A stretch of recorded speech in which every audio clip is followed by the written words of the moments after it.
না না, তুমি তুমি কোথাও যাবে না সিস। তুমি তুমি আমার সাথে প্লিজ থাকো সিস, প্লিজ থাকো। কোথাও এনেছেন? Yes ma'am. মা কি হচ্ছে নাকি? কারা? আমি রাজলক্ষ্মী সিংহ রায়, এখনো জীবিত। আর আমি আমার সজ্ঞানে আমার সমস্ত স্থাবর অস্থাবর সব সম্পত্তি আর্য আর অর্ককে দুভাগে ভাগ করে দিচ্ছি।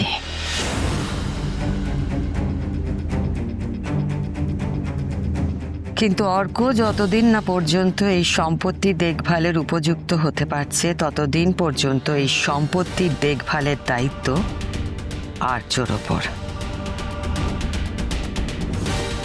আজীবন আর্য আর অপর্ণা অর্কর দায়িত্ব নেবে। আর আর্যর অবর্তমানে এই সম্পত্তি অর্ক আর অপর্ণার মধ্যে দুই ভাগে ভাগ হবে। এই মর্মে আর কোনো বিল গ্রাহ্য হবে না।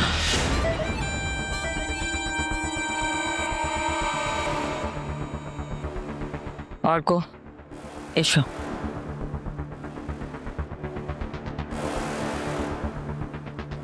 এখানে সই করো।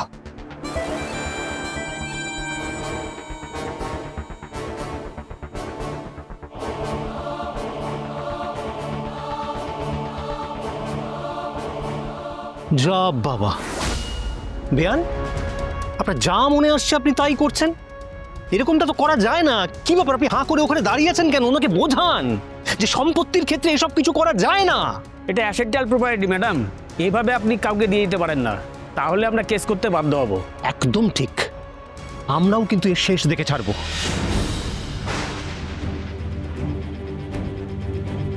তাই নাকি? বেশ, আপনারা কেস করুন সিংহরায় গ্রুপ অফ ইন্ডাস্ট্রিজের বিরুদ্ধে। দেখি কতদিন আপনারা কেস চালাতে পারেন। আচ্ছা মা, আমার কথাটা শোনো। স্থাবর অস্থাবর কোনো সম্পত্তি চাই না, কোনো রিটেন সম্পত্তি আমার চাই না। Please try to understand. বিশ্বাস করুন না আমাকে। চাইতে তোমাকে হবেই আর্য, সেটা আমার ইচ্ছে।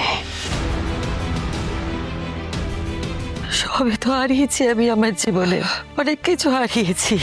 আর জীবনের শেষ প্রান্তে এসে আমার এইটুকু ইচ্ছে থাকবে না।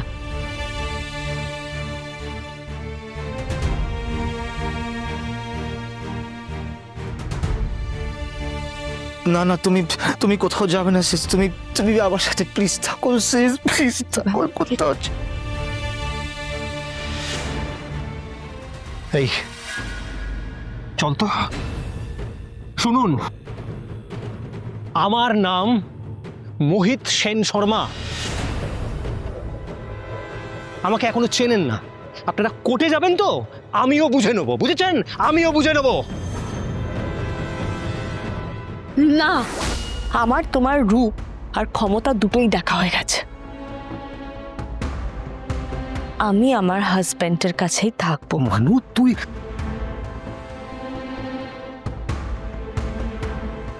বেশি কিছু করলে এরপর সবকিছুই হাতছাড়া হয়ে যাবে, আর সেটা আমি হতে দেব না। আস্তে আস্তে সবকিছু আমার হাতেই করে নেব। এই আসুন তো। আমাকে অর্ককে ছেড়ে কোনোদিন তুমি যেও না আর্য,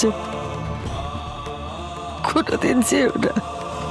তুমি আমার ছেলে আর্য, তুমি আমার ছেলে, আর ও আমার মেয়ে।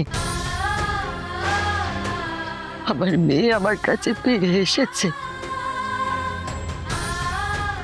আর কেউ জানুক না জানুক, আমি জানি যে ওই রাজনন্দিনে তোমরা আমাকে ছেড়ে যেও না।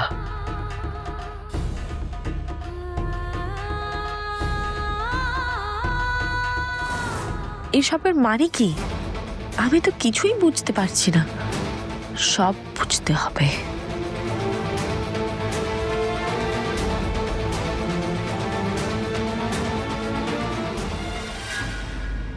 Hello hello hello, disgusting. Disgusting, এবারও হলো না, হলো না, হলো না। এই আর্য সিংহ হয় আর রাজলক্ষ্মী সিংহ হয়, আজও আমাকে এত সহজে কিছু পেতে দেবে না, কিন্তু আমি এর শেষ থেকে ছাড়বো, কারণ আমার নামও রোহিণী এসরয়। আমিও এত সহজে ছেড়ে দেব না।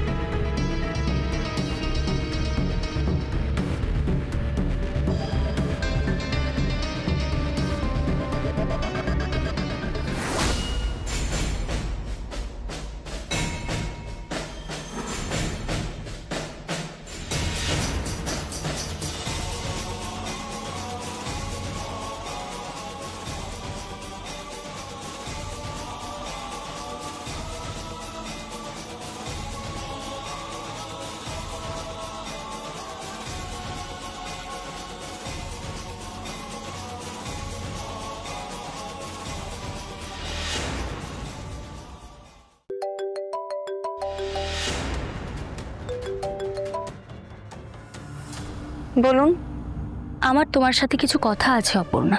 কি কথা? তোমাকে আমি সব সত্যি কথা বলতে চাই। আপনার সত্যি? না, আমি আপনার কোনো কথা শুনতে চাই না।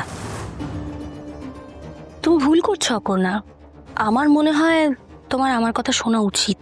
বললাম তো আমি আপনার একটাও কথা শুনতে চাই না। আর্য সিংহ রায়ের নামে আমি একটাও কথা শুনতে চাই না। উনি আমার হাজবেন্ড, আমি নিজের চোখে দেখেছি উনি কিভাবে সব বিলিয়ে দিয়ে চলে যাচ্ছিলেন। আমি ওনার নামে আর একটাও কথা শুনবো না।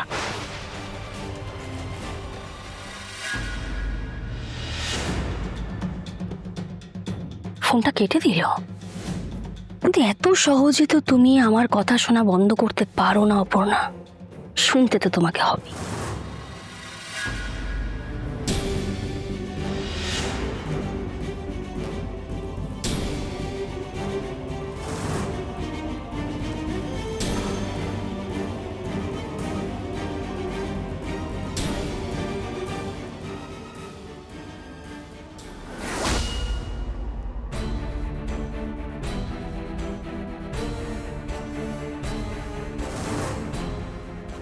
আপনি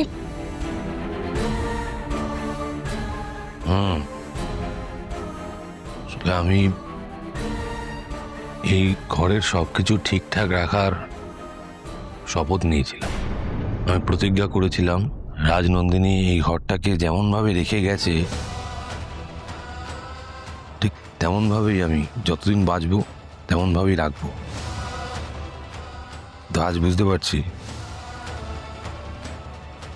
আমি সেটাও পারিনি। I am failure.